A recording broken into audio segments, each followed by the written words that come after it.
imigisha bavuze ko nyine Yesu ni Imana ngo ariko si data, Yego. ariko nanone barongera bavuga ngo ni umwana w'Imana wuje ubumana. Urumva nyine ni ibintu bihita bihura neza, si Yego. data ariko ni Imana. Yego.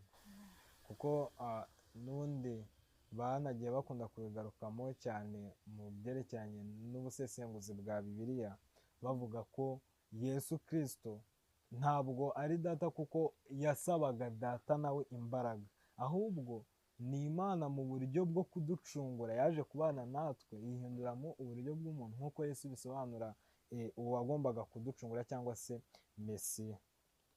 Hano ari nabo batubwiye ko yari isanga n'ingoyi n'Imana. Rero ku ngingo yo kwa kabiri tubwira ngo jambo yabaye umuntu.